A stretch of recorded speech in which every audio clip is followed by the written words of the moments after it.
पर विराजमान कंकड़ से शंकर का भाव रचने वाले उत्तर प्रदेश शासन के यशस्वी माननीय मुख्यमंत्री महोदय से करबद्ध विनम्र अनुरोध है कि माननीय महोदय आप बटन दबा करके आज 26वीं पीएसी वाहिनी के बैरक का लोकार्पण समस्त सम्मानित जनप्रतिनिधिगण अहर्निश सेवारत प्रशासन संवर्ग के सानिध्य में करें। तालियों के साथ यह लोकार्पण का कार्यक्रम उत्तर प्रदेश शासन के यशस्वी माननीय मुख्यमंत्री महोदय के कर कमलों से समस्त सम्मानित जनप्रतिनिधिगण के सानिध्य में संपन्न होता हुआ सादर धन्यवाद महोदय।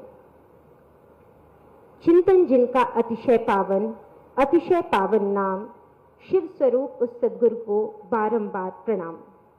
गुरु गोरक्षनाथ की पावन धरा के संवाहक, नव सृजन की आकांक्षाओं से प्रेरित उत्तर प्रदेश शासन के यशस्वी माननीय मुख्यमंत्री महोदय परम श्रद्धेय गोरक्ष पीठाधीश्वर महोदय से करबद्ध विनम्र अनुरोध है कि माननीय महोदय आप अपने आशीर्वचनों से हम सभी को अभिसिंचित कर कृतार्थ करें। सादर अनुरोध।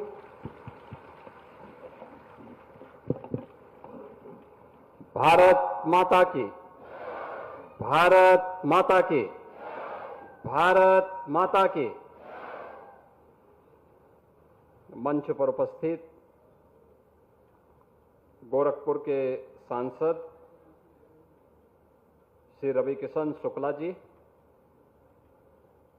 महापौर डॉक्टर मंगलेश श्रीवास्तव जी, गोरखपुर के हमारे सभी माननीय जनप्रतिनिधिगण, गोरखपुर जोन के पुलिस महानिदेशक श्री अशोक मुथा जैन जी, एडीजी पीएसी श्री रामकृष्ण स्वर्णकार जी, पीएसी के सभी अधिकारीगण, आज के इस लोकार्पण कार्यक्रम में उपस्थित इस क्षेत्र के सभी विशिष्ट नागरिकगण, पीएसी और उत्तर प्रदेश पुलिस के 9 प्रशिक्षुगण और उपस्थित बहनों और भाइयों, उत्तर प्रदेश पुलिस को आज की इस नई सौगात के लिए, जिसमें पीएसी 26वीं वाहिनी पीएसी को G+11 का ये नया बैरक यहां पे प्राप्त हो रहा है, इसकी मैं हृदय से बधाई देता हूं। साथ ही साथ एक नया चिकित्सा केंद्र पीएसी वाहिनी को आज यहां पे प्राप्त हो रहा है, इसकी भी मैं बधाई देता हूं।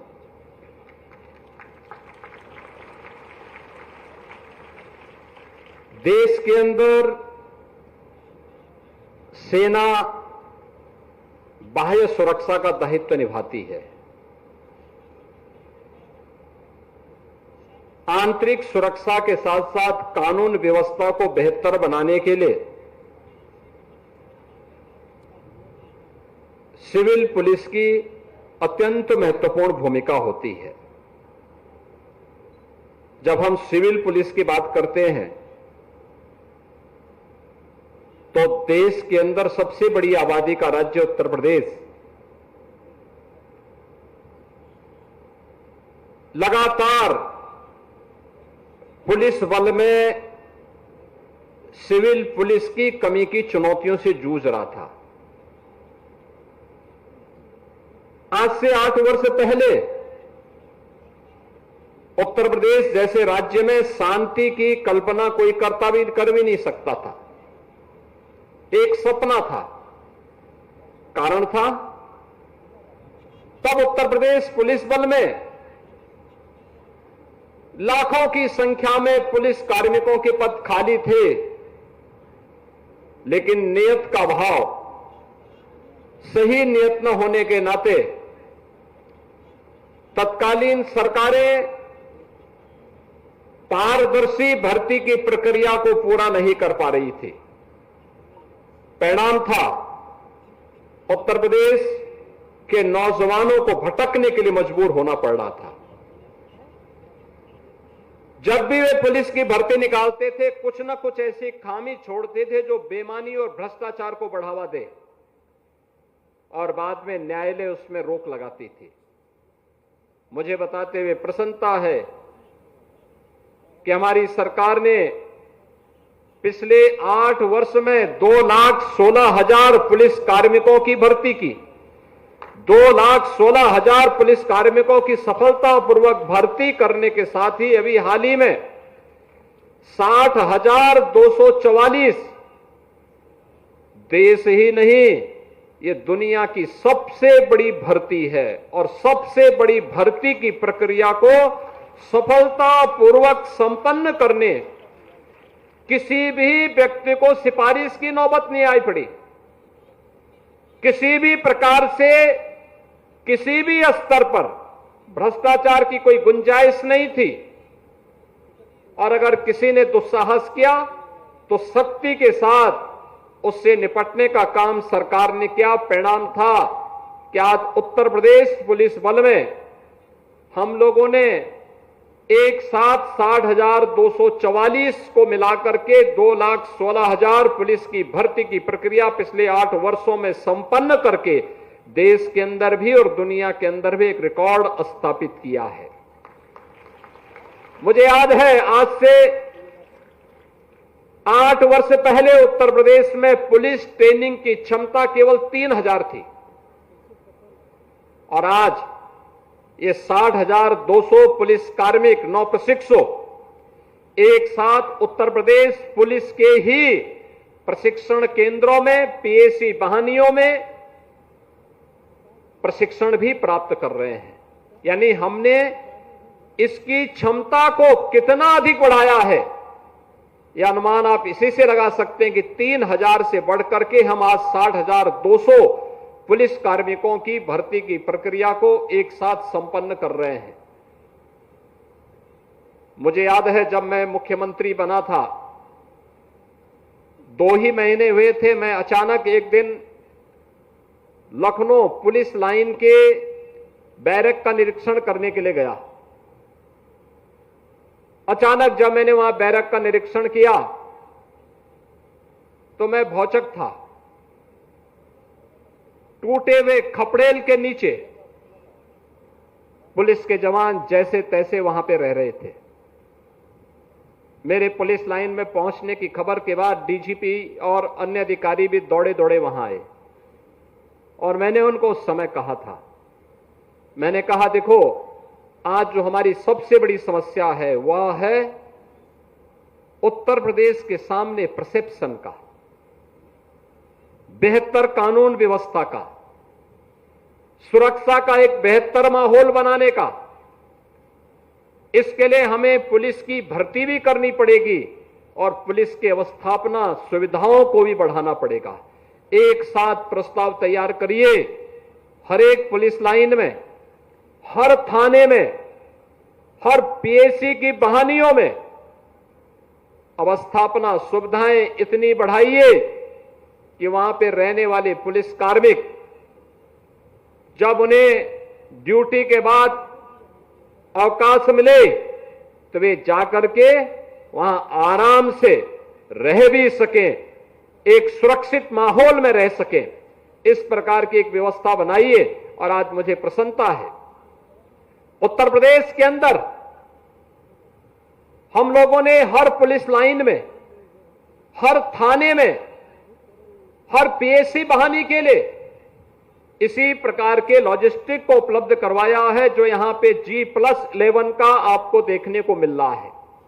और जब मैं जाता हूं, बहुत सारे जनपद ऐसे हैं, उन जनपदों में आप जाएंगे तो उन जनपदों में जो सबसे ऊंची मीनार होगी, सबसे ऊंचा टावर जो आपको देखने को मिलता होगा, वह उत्तर प्रदेश पुलिस का ही बैरक होगा। और उत्तर प्रदेश पुलिस के उस बैरक को देख करके आप अंदाजा लगा सकते हैं कि फलाने जनपद का ये सबसे ऊंचा जो टावर है, ये बिल्डिंग है, यह उत्तर प्रदेश पुलिस के कार्मिकों के लिए जो अवस्थापना सुविधा उत्तर प्रदेश सरकार ने पिछले 8 वर्ष में तय की है, उसी का परिणाम है। बहनों और भाइयों, एक तरफ अवस्थापना सुविधाओं का विकास, दूसरी तरफ पुलिस की भर्ती की पारदर्शी व्यवस्था, और परिणाम वही है जो प्रदेश पहले दंगा प्रदेश माना जाता था। हर जनपद में कोई ना कोई बड़ा माफिया और गुंडा तबाही मचाया हुआ था। आज वही प्रदेश कानून व्यवस्था का एक मानक देश के अंदर प्रस्तुत कर रहा है। दंगा मुक्त, गुंडागिर्दी से मुक्त, माफिया से मुक्त, एक अनुशासित और उपद्रव प्रदेश से बदल करके अब एक अनुशासित और उत्सव प्रदेश के रूप में अपनी एक नई पहचान के साथ आगे बढ़ा है। और उसी पहचान को आगे बढ़ाने के लिए आज 26वीं वाहिनी पीएसी में ये G+11 के इस टावर और हॉस्पिटल के उद्घाटन कार्यक्रम के साथ मुझे आपके साथ जुड़ने का अवसर प्राप्त हुआ है। यह उसी दिशा में किए जाने वाले प्रयास का हिस्सा है। आज उत्तर प्रदेश पर कोई बाहर का व्यक्ति हंस नहीं सकता, कोई व्यक्ति उंगली नहीं उठा सकता, यहां के परसेप्शन के बारे में कोई उंगली नहीं उठा सकता। आज उत्तर प्रदेश का नौजवान देश के अंदर कहीं भी जाता है, लोग जब उससे पूछते हैं कहां से हैं, अगर वो बोलता है कि मैं उत्तर प्रदेश से हूं, गोरखपुर से हूं, लखनऊ से हूं, आजमगढ़ से हूं, या किसी भी जनपद का नाम लेता है, तो आज सामने वाले के चेहरे पे एक नई चमक दिखती है कि अच्छा उत्तर प्रदेश से। बहनों और भाइयों, 8 वर्ष पहले यह स्थिति नहीं थी। 8 वर्ष पहले उत्तर प्रदेश का नाम लेने का मतलब आपको होटल और धर्मशाला में भी रूम नहीं मिलता था, किराए पे कोई कमरा नहीं देता था। उत्तर प्रदेश का नाम सुनकर के ही लोगों को एक प्रकार का डरावना दृश्य उनके सामने आ जाता था।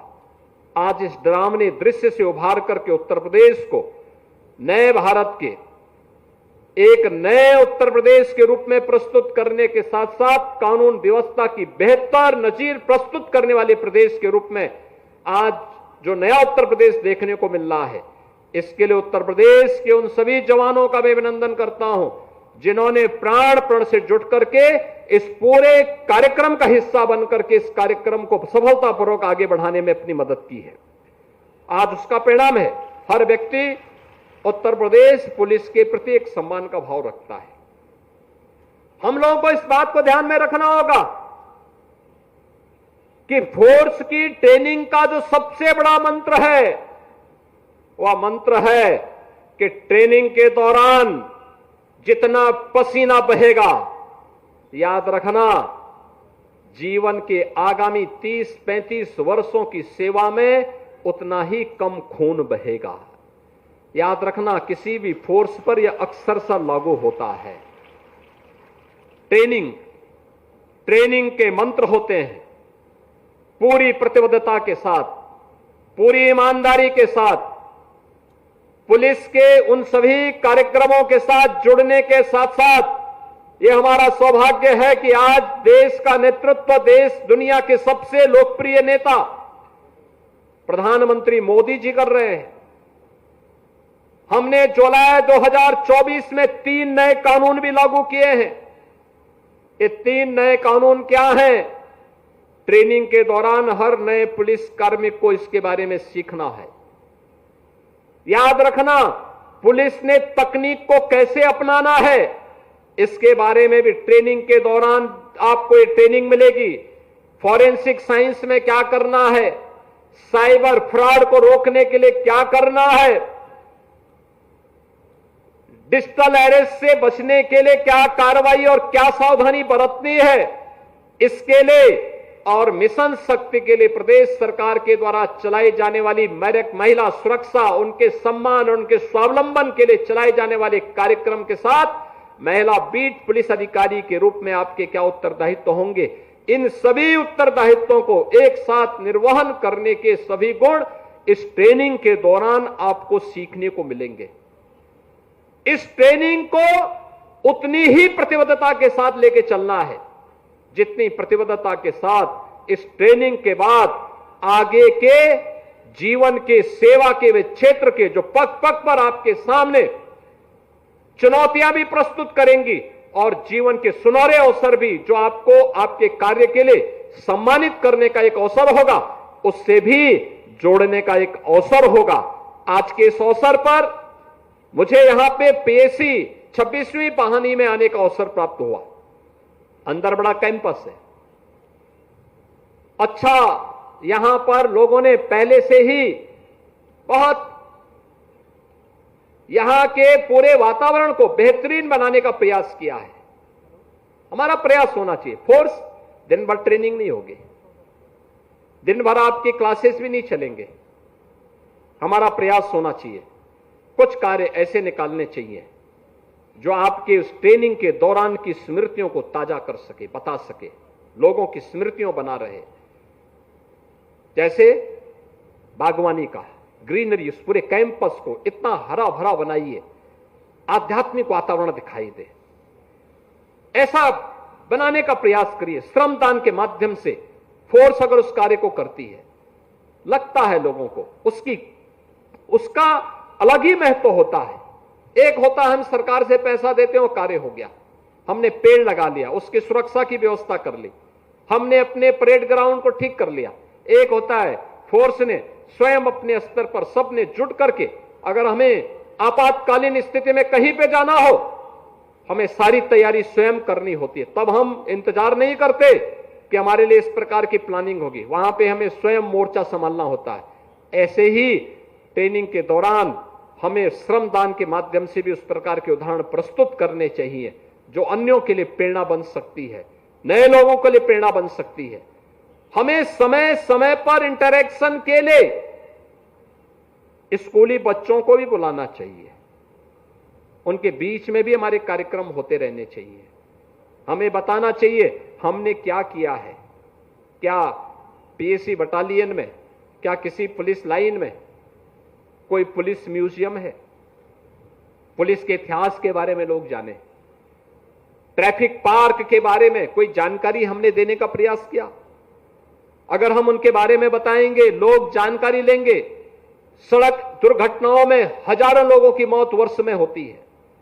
मैं जब उत्तर प्रदेश के अंदर सड़क दुर्घटना में मरने वालों की संख्या को देखता हूं, मुझे लगता है 3 वर्ष में, कोविड कालखंड में 23,000 मौतें प्रदेश में हुई थी, 3 वर्ष में। लेकिन सड़क दुर्घटना में 1 वर्ष में ही 20 से लेकर 22,000 मौतें उत्तर प्रदेश के अंदर होती है। हम सबके लिए चिंता का विषय होना चाहिए। परिवार के परिवार समाप्त हो जाते हैं। सड़क दुर्घटना को रोकने के कारणों के बारे में जानना चाहिए। कहां पे ब्लैक स्पॉट है, कहां ओवर स्पीडिंग है, कहां नशे में लोग गाड़ी चलाते हैं, कहां ट्रैफिक के नियमों का उल्लंघन करते हैं। ये सभी जानकारी अगर हम बच्चों को देंगे और उनको इस बात के लिए प्रेरित करेंगे कि वे स्वयं भी ट्रैफिक के नियमों का पालन करें, अपने अभिभावकों को भी बताएं, तो बहुत सारे लोगों के जीवन को बचाने के लिए हम एक बड़ी भूमिका का निर्वहन कर सकते हैं। एक सामूहिक प्रयास का हिस्सा बनता है। और ट्रेनिंग के दौरान इन सभी के बारे में सीखना, महिला सुरक्षा के सामने कौन सी चुनौतियां हैं, उन चुनौतियों के बारे में भी जानना, क्योंकि एक एक महिला पुलिस कार्मिक को एक समय के बाद महिला बीट अधिकारी के रूप में अपने अपने बीट में उसको वहां पे लीडरशिप देनी है। ग्राम पंचायत में जाके, किसी वार्ड में जाकर वहां के लोगों के साथ संवाद बनाना है। एक टीम वर्क कैसे होता है सुरक्षा के लिए, महिला सम्मान के लिए, महिला स्वावलंबन के लिए, कौन कौन से ऐसी स्कीम है जो उन्हें स्वावलंबन के मार्ग में सम्मानजनक ढंग से आगे बढ़ा सकता है। इन सभी कार्यक्रमों को अगर हम व्यवस्थित रूप से आगे बढ़ाने का काम करते हैं, उसके बेहतर परिणाम सामने आते हैं। मुझे प्रसन्नता है कि हमारे 60,244 नौ प्रशिक्षु उत्तर प्रदेश के अंदर 112 ट्रेनिंग कैंप में ट्रेनिंग के कार्यक्रम के साथ जुड़ करके अपनी इस बेहतरीन ट्रेनिंग के माध्यम से उत्तर प्रदेश पुलिस बल का एक नया संबल बनने वाले हैं। आप लोग जब उत्तर प्रदेश पुलिस बल का फील्ड यूनिट के साथ जुड़ेंगे, सिविल बल में, कोई पीएसी में जाएगा, कोई अलग अलग केंद्रों में जाकर के अपनी सेवाएं प्रदान करेगा। उस दौरान ट्रेनिंग के अनुभव का लाभ उन सभी को प्राप्त होना चाहिए। आज के इस अवसर पर 26वीं बहानी के इस G+11 नए टावर के लोकार्पण और नए हॉस्पिटल के लोकार्पण कार्यक्रम के अवसर पर मैं पीएसी परिवार को, उत्तर प्रदेश पुलिस बल को हृदय से बधाई देता हूं, अपनी शुभकामनाएं देता हूं और मुझे विश्वास है कि आप सभी लोग उत्तर प्रदेश को सर्वोत्तम प्रदेश बनाने की दिशा में किए जा रहे प्रयास को और प्रभावी ढंग से आगे बढ़ाने का कार्य करेंगे। आप सबके प्रति मेरी मंगलमय शुभकामनाएं हैं। धन्यवाद। जय हिंद।